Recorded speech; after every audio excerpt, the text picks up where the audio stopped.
Hello बच्चों, let's read the question. A table clock has its minute hand 4 cm long. Find the average velocity of the tip of the minute hand A between 6 am to 6:30 am and B between 6 am to 6:30 pm. Now first of all, we will solve A part, and in both the cases we will use the key concept, that is average velocity of a particle. Now यहाँ पे हमें एक minute hand given है which is 4 cm long, so we can write here length of minute hand, it is 4 cm. तो इस particular case में हमारे पास suppose ये मिनट हैंड हो गया, और यहाँ पे अगर हम बात करें फर्स्ट केस की, इस केस में हमारे पास 6 am टू 6:30 am तक हमें डिस्प्लेसमेंट फाइंड आउट करना है.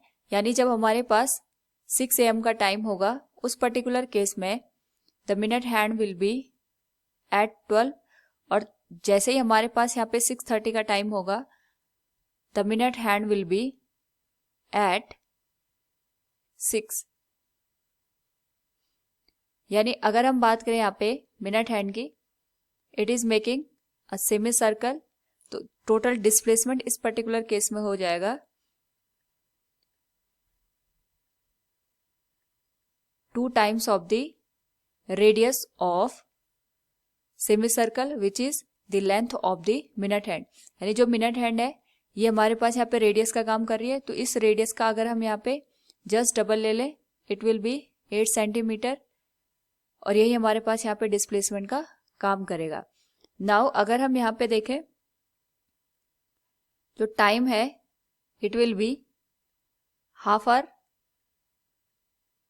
और हाफ आवर में को अगर हम यहाँ पे सेकंड में कन्वर्ट करें, it will be multiplied with 3600 second which will be 1800 second. तो इस केस में हमारे पास जो एवरेज वेलोसिटी होगी, it will be displacement with respect to time.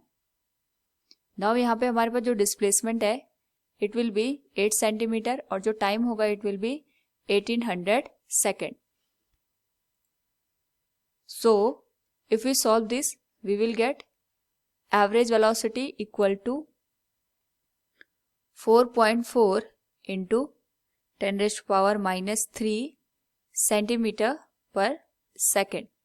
This will be the average velocity of minute hand from 6 am to 6:30 am.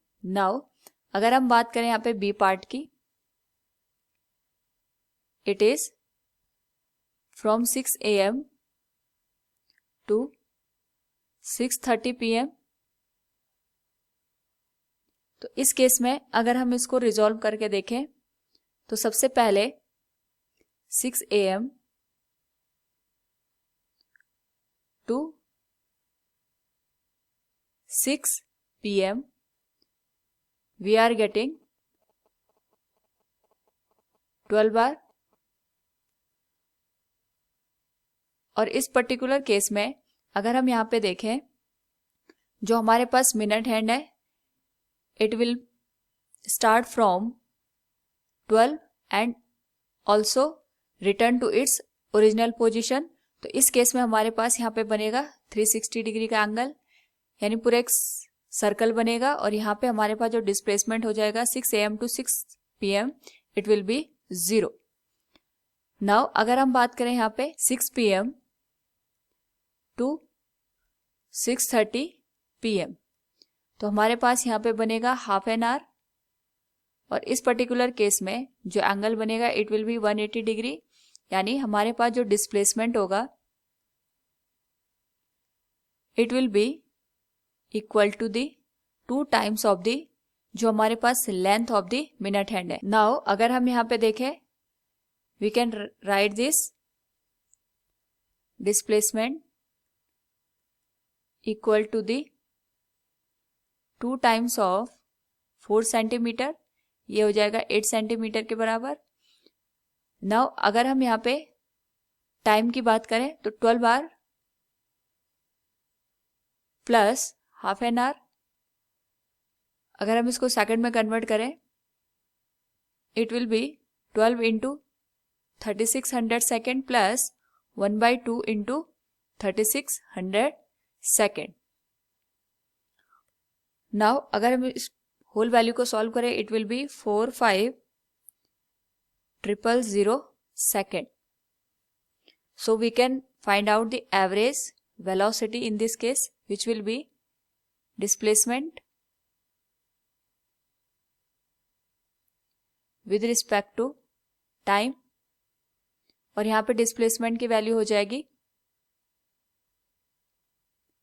8 centimetre और time की वैल्यू हो जाएगी 45,000 second. So we can write here the average velocity as 0.18 into 10⁻³ centimeter per second. So from the given question we have calculated the average value from 6 AM to 6:30 AM and 6 AM to 6:30 PM. Hope all you understood it. Thank you and best of luck.